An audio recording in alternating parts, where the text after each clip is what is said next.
All right, y'all. Welcome to another episode of Sunday's Vision Art and Life. My name is Adewale Booker Jr. Please review us, rate us, give us a 5-star. Don't be a hater. Today, I'm going to talk about art and sculpture again. I'm going to talk about it way back in the past, like episode maybe 38 or something like that. I can't even remember the number, but this time I'm bringing more art and sculpture into it. I got some other things that I found that are cool. I love making stuff out of wood, ceramics, whatever you can think of. But before we get going into this podcast, let's thank our sponsors. This Sounds Visual podcast is brought to you by A4 Capital Consulting. Growing good business anywhere and everywhere. Let A4 Capital Consulting take your business to the next level. That's A4CapitalConsulting.com for details, y'all. That's A4CapitalConsulting.com for details. And this podcast is also brought to you by Annadale Foot and Ankle. Don't live with foot pain. Let Annadale Foot and Ankle make your feet happy again. And as I said before, let Annadale Foot and Ankle make your feet happy again. Literally, right here. This is my custom orthotics.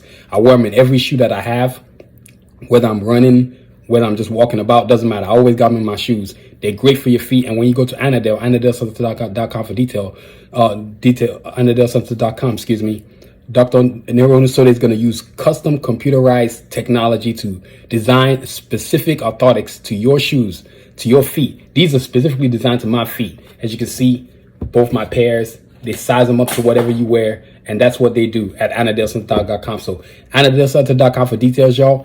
AnnadaleCenter.com for details, y'all. So, let's get into this podcast. First and foremost, let's talk about, I'm going to start with something simple. Like, I remember I used to love making stuff out of cardboard. And so this is supposed to be something I call a tower. So these are kind of the windows. It's gotten crushed. I had to go look for it and put it back together. But once I get it back standing again, so basically the way I did it was I made stuff out of cardboard. I had a fascination, and I basically created a tall tower building. It kind of looks like a hotel, basically is what I did. What I'm going to do is, now that I'm back into making arts and crafts again, I'm going to finish the job. As you can see on one side right here, let's flip it the other way, right? And so what happens is these windows pop out. Basically, they're like windows. They're like balconies on a tall building. I kind of reminisced it like based on tall buildings I've seen in New York. I used to love New York skyline buildings. I used to live there. And this is cool. So that's what this does. And it comes in a pair, actually. So what happens is there's actually a building in between the two. There's supposed to be a beam going in between, but I've lost the beam, y'all. But y'all gonna have to bear with me. I've lost the beam, but I plan on getting the beam back once I get going. But as you can see, this is the art and sculpture stuff right here. This is one of the little things I've made, man. I'm gonna show y'all all kinds of cool stuff, man. This is so sick. And the building, if you notice, they're both different from each other. As you can see, both buildings are different from each other. You know what I mean? So this is the first thing right here. Now, let's talk about ceramics, man. I love turtles. Maybe because of the Teenage Mutant Ninja Turtles, but check out this ceramics. I can't take it apart because I have to use tape to keep it from the legs from leaving. So I actually have to find a way to glue it back so the legs can get on the body. But this is a turtle, man. I mean, I made it, then I had to paint it green. I mean, this is, I've had this, God, for a long time, man, since I was a kid. Like I said, I'm back into ceramics again. What I really need to do is find a location where I can make stuff out of wood and make stuff out of ceramics again. I love arts and crafts. I enjoy that second best to, probably the second thing I enjoy most in art is arts and crafts, making stuff out of wood, make stuff out of ceramics, foil paper to create birds. I mean, it's just incredible, y'all. Look, check that out. This turtle is sick, man. You know what I mean? It's been around for a minute. And then check out the bigger turtle. Look at this stuff right here. This is like a shellback for real type of deal right here, man. I'm on 360 it so y'all can see it. You know what I mean? It's well done. I carved it. This, as simple as it looks, this actually wasn't simple. It took a long time to put it together. You know what I mean? It's pretty cool. I love turtles. Like I said, my fascination with turtles is of course based on the Teenage Mutant Ninja Turtles, but I think they're cool creatures, man. Like I said, this is sick. Once I able to find somewhere I can stack this, I want to put this on my shelf somewhere. But this is another thing I made, ceramics. I'm really into I think it's made out of hard clay. I mean, I've had it for a long time, probably 10 years now, maybe 15. It hasn't lost any kind of a shape. I've kept it. I've really protected it. I keep it around a bubble wrap. A lot of these things because I want to protect them. So this right here is another turtle, y'all. Now let's start getting into other stuff. Let's talk about some swords. I am really into swords. I am really into swords. I mean, this right here is a thin katana. I made all this stuff, man, in crafts in school. I'm really into katana. So let's see, check this out. As you can see, it's a long blade. it's the structure of it is not, it's not meant to be thick. This is like a thin one. It's like what you see in the movies and stuff, man. I mean, I am into arts and crafts. There's nothing I don't want to make out of wood. I mean, I've made the Thunder Tank, which y'all are gonna see. I've made the Thundercat sword, Sword of Omens. I've made out of wood. I made the He-Man Power Sword out of wood. Y'all gonna see that today. And I plan on making other stuff. Like, I actually want to make the Voltron Power Sword out of wood. You know how cool that would be? You know what I mean? I just love making stuff out of wood. Let's grab something else again. Let's see here.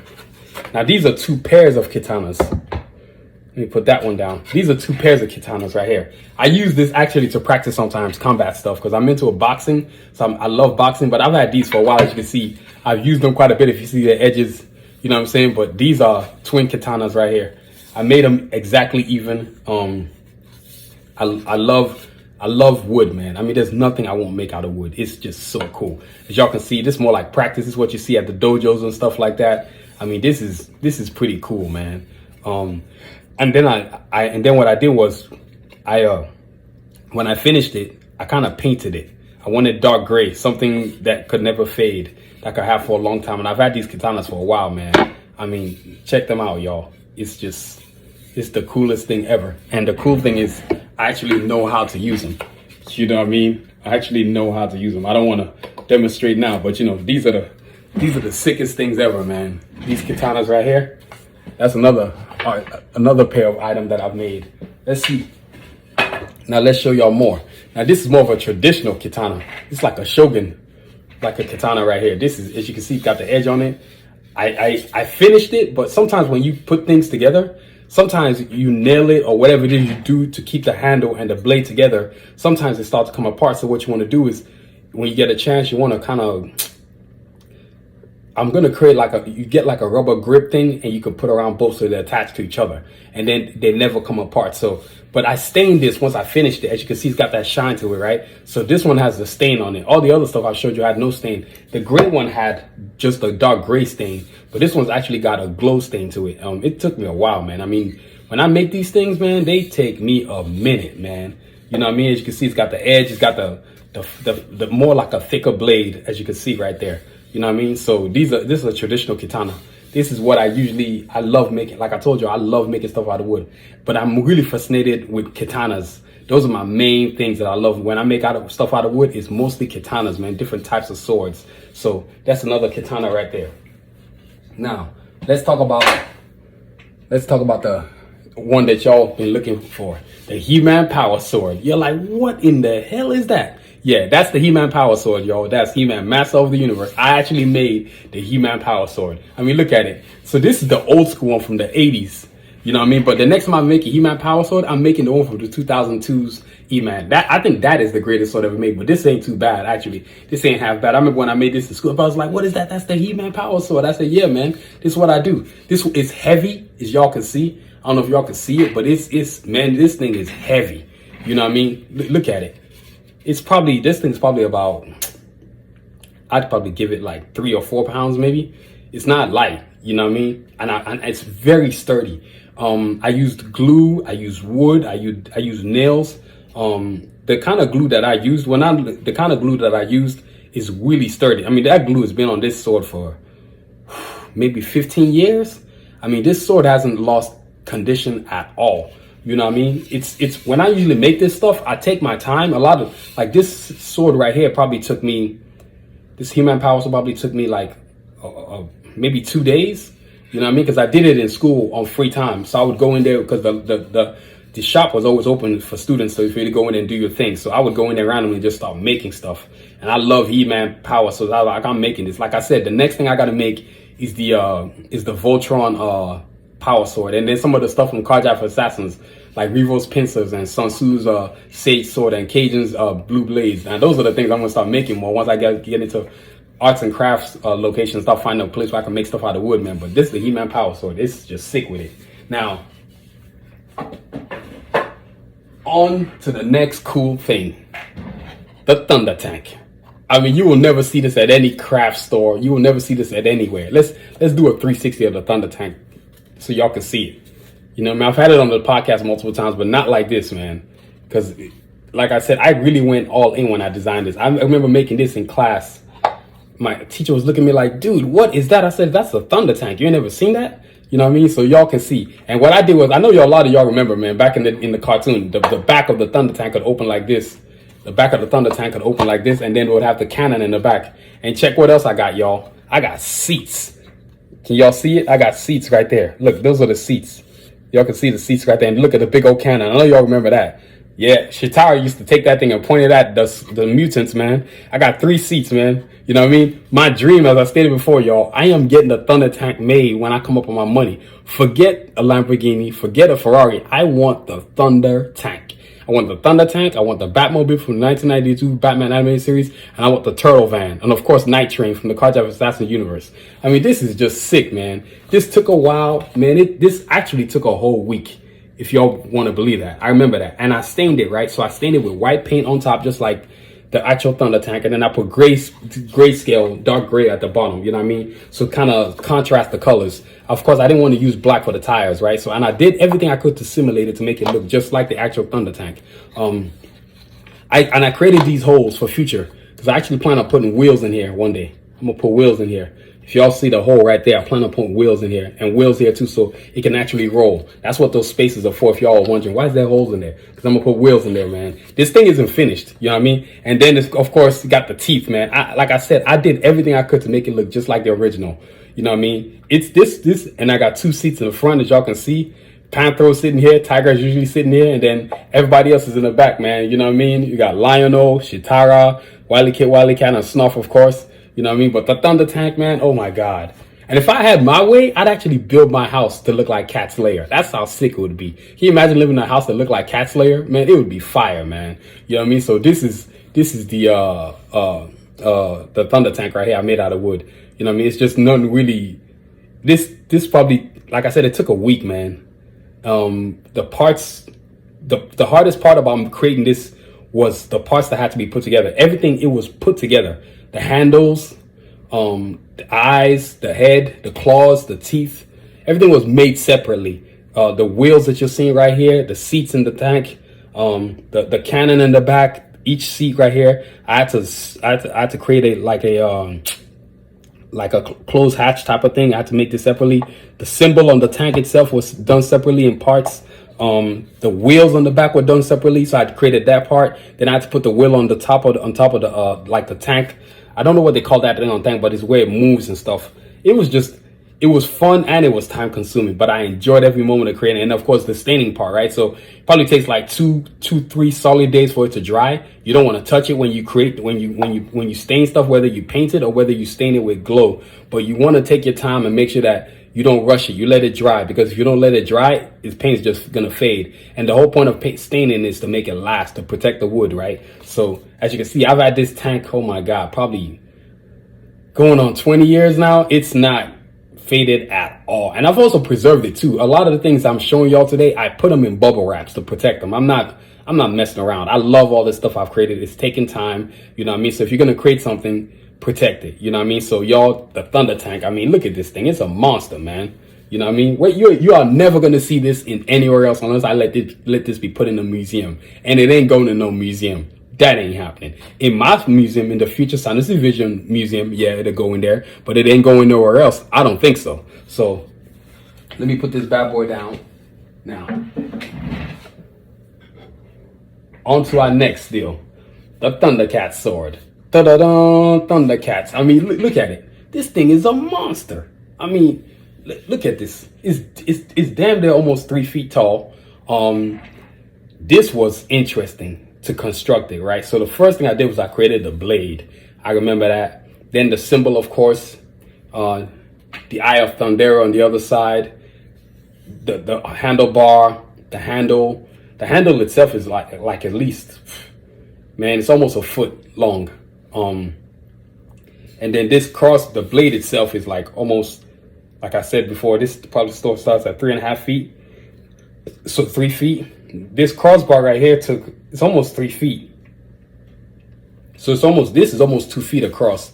And this was created in 3 separate parts. Now, I don't know if y'all can see it, but you can see it's double layered, right? You can see there's a thick wood in there, then there's thin woods on the outside, right? And so then to keep it together, what you want to do is you have to use nails and stuff where you can, and then you have to use screws where you can, and then use glue where it's necessary, right? And not this nonsense glue. Talk about, there's wood glue, but not the kind of wood glue that we were using in school. This is the good stuff, man. You know what I mean? This sword was awesome. It was a challenge.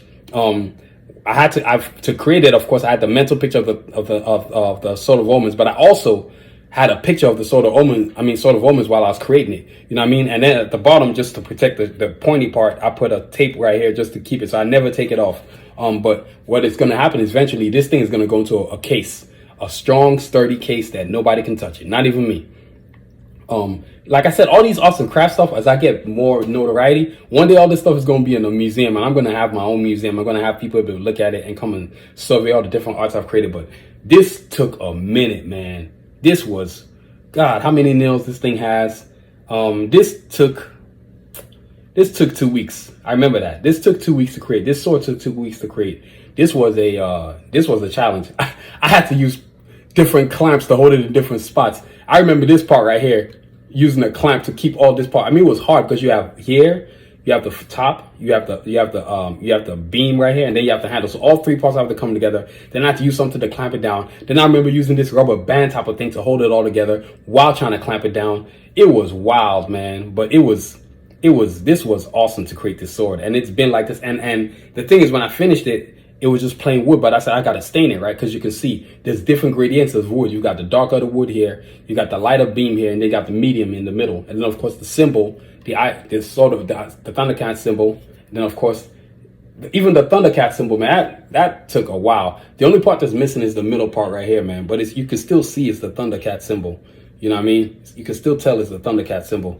You can tell it's the Thundercat, and then the eye. The Thundercat symbol was hard to create because you have to you draw it, right? Most of this sword is mostly drawn. You draw on a big plank of wood, and then you start taking the wood apart. That's how you create something like this.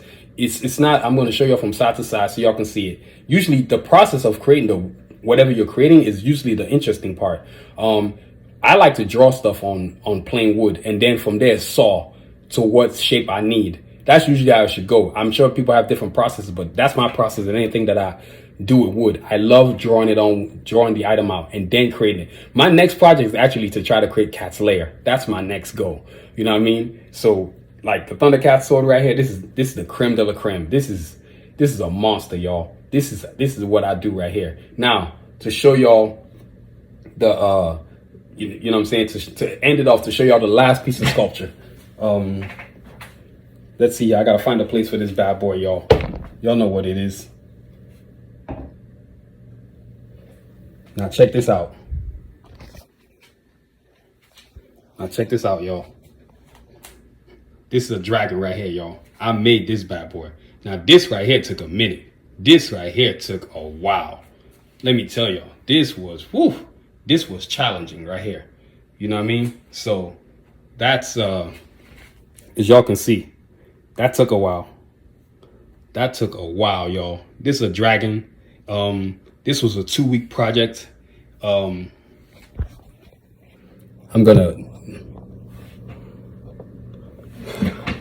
That dragon I just showed y'all, that was a 2-week project. I mean, I could pick it up, but I don't feel like doing that. You know what I mean?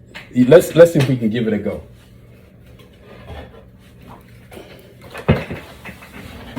As y'all can see, this ain't no joke. You see how I'm holding it, man? Look at this. This took 2 weeks to create. It's heavy. This thing is at least 40 pounds. You know what I mean? This is a monster, if y'all can see it. You know what I mean? So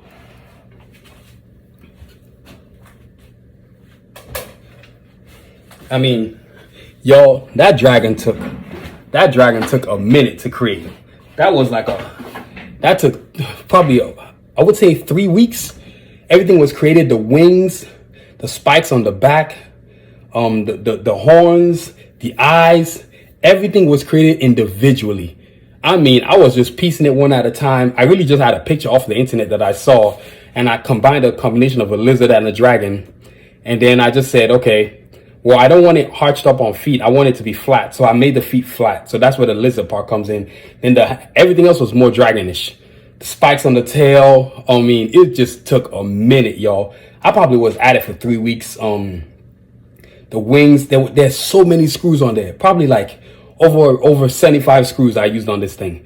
Drilling, soft screws, glue wherever necessary. And then when I was done, I had to stain it. I mean, little things like everything was a process. Like I would do things, I have to stain it, glue it, let it dry, come back and work another part again. I was just looking in class and finding different pieces of wood. I mean, and also too, another challenge was making both sides equal, right? Because when you're creating wings, both wings have to be equal. So I measured them. I literally had to measure the wings. Everything I did for the wings was in pairs. Anything I created was in pairs. The process of making stuff out of wood is very, very interesting. It's very challenging, but it's very cool too at the same time. And hopefully, if y'all get lucky, you had a good instructor. My instructor wasn't that good. It was more my talent that made my stuff look good versus him. He was more shocked when I created it because he was trying to underestimate me, but he didn't know I had skills like that. So after a while, he shut the hell up when I started making. Once I made the Thundercat sword, he had nothing to say. He just shut the hell up. My instructor shut the hell up. Yeah, I was one of those guys that let my instructor know I didn't give a damn what they thought. You know what I mean? That was me. If I didn't like your teacher, I thought you was an imbecile, I'll let you know you was an imbecile. And I still got an A, y'all. Y'all know what the skills do. You know what I mean? But so I just have to show y'all the stuff that I do, the stuff that I'm passionate about. Hopefully I can, next time I talk about art and sculpture again, I can find my what you call this thing? My bird that I made out of foil paper. I mean, I've done different things, man. And one thing I want to look into doing now is, like I said before, the list has got the Voltron sword, the Cat Slayer, some of the products from some of the swords from the Carjack Assassin universe, the Blue Blaze, the Sage sword, the Pincers. If I can, I'm Night Train. I might make a vehicle Night Train, and then the Assassins too. You know what I mean? But it's just, art and sculpture is so cool. It's fascinating. And the thing about creating art and sculpture is that when you do something really cool, you don't have to put it in a museum. It's for your house, your decoration. So imagine being able to make these things. Instead of buying it, you're making them. How cool is that? And that's me. So, you know, my house is going to look all straight fire. You know what I mean? Right now, I put this stuff, I keep it where once I buy another house, get something bigger where you can put a museum in it. Cause I don't have that kind of space right now. I just have to keep it in sort of a storage room right now. But these products, I've had them for a while. And the thing is, when you do these wood things, no matter whether you stain it with paint or whether you stain it with regular stain, make sure it's all about, I guess I know how to call it, creating and sealing. Everything if you're going to put stuff together, make sure you seal it. So it's important for you to seal the product and make sure everything is where it needs to be, man. You know what I mean? So that's today's topic, art and sculpture, man. But before we get up out of here, we want to check out some of our new products too. You can see the beanie on my head. And the thing about my beanies is that they're good for winter and good for summer. Like if you're cold in your house, you can wear them. They don't make you feel too hot. That's why I'm wearing that today. And it's reversible too. So, you know, you can see the Science Division logo on it. For our shoes, the Batas one, if you're going to want to go get you a pair on sciencevision.com, as you can see right there, you know what I mean? These are the Batas one, man. This is what set the whole thing off. You know what I mean? Get your pair today on sciencevision.com. You know what I'm saying? Then I've got the Blade Batas one, as y'all can see. The Blade Batas ones. These are great. I love these. I still wear these, man. These are awesome. You know what I mean? This is how the old Batas foot line started right here. Then, of course, you got the low tops. The Batas 2 low tops. I'm always showing y'all the high tops, but I'm going to show some love to the low tops today. You know what I mean? So the Batas 2 low tops, you can get this in any color. These are the platinums right here. But you can get the basic one too. So, you know, platinums for collectors. The basic ones are people that just love our shoes. You know what I mean? So get your pair today on sciencevision.com. So, you know, I want to thank y'all for listening, right? And I got to bring back the Thundercat sword my way so you can see this bad boy, you know what I mean? So I want y'all to see it, you know what I mean? So y'all, I want to thank y'all for listening. This podcast is produced, written, and directed by yours truly, Adewale Booker Jr. But before we get up out of here, y'all, want to thank our sponsors. The Science Division podcast is brought to you by A4 Capital Consulting, growing good business anywhere and everywhere. Let A4 Capital Consulting take your business to the next level. That's A4CapitalConsulting.com for details, y'all. That's A4CapitalConsulting.com for details, y'all. And this podcast is also brought to you by Anadel Foot and Ankle. Don't live with foot pain. Let Anadel Foot and Ankle make your feet happy again. That's AnadelCenter.com for details, y'all. That's AnadelCenter.com for details, y'all. And as I said before, Anadel Center, man, the feet, the orthotics, man, these are custom orthotics. They're not the stuff you're going to find in the store. No, this is tailored to you. When you go to AnadelCenter.com in Frisco, Texas, their office is located. You can Google it. You can find their website, their address on AnadelCenter.com. They will set you up with an appointment. They will also put you on a machine that's going to do its thing. Like, I can't even explain it, y'all. It's some technology type stuff on the next level, man. They got this machine's going to read your feet, tell you everything what's going on with it. Then they'll find you the They'll diagnose you, let you know what kind of orthotics you're gonna need, whatever your situation might be. Like I said again, AnnaDelSeltzer.com for details, y'all. Go book an appointment and make your feet happy again. And before we get out of here, I don't want y'all to forget the Carjack for Assassins bio book, available on SonicVision.com. This is the book that tells you what's going on about each character in the Carjack for Assassin universe, height, weight, profile, all that kind of good stuff. Let's look in there. Let's check it out. Get your copy today. Let's check out the Assassins. You know what I mean? Because this book right here is going to let you know, because the big boy that's coming out soon, Carjack for Assassins, the first official Carjack for Assassins comic book, which is going to be straight fire, because I'm proud of what I've created. It's going to be a beast, y'all. This is going to help you to understand it when you read it. So get this book out right here, so that way when the actual book drops, you're like, oh, I get what's going on. You know what I mean? So, y'all, that's what's going on today. So I want to check it out. Get your copy today on SonicVision.com. You know what I mean? So y'all, want to thank you for listening. I said before, this podcast is produced, written, and directed by yours truly, Adewale Booker Jr. Please check out our website at SonicVision.com. And please subscribe to our podcast wherever you listen, whether it's Amazon, Desert, Spotify, Apple. And you can also listen to our website at SonicVision.com. Please check out our social media platforms at Twitter, Instagram, TikTok, Facebook, YouTube, all at SonicVision. As everybody knows, TikTok and YouTube are the game now. That's where it's at. We are popping on both platforms. Over 5 million views on TikTok. We got so many views on we got so many views on YouTube. So y'all want to check out our platforms, man. It's on fire. And please don't forget to review us, rate us, give us a 5-star. Don't be a hater. And as always, y'all, continue to aspire and achieve. Have a great week. Stay safe, y'all. Peace.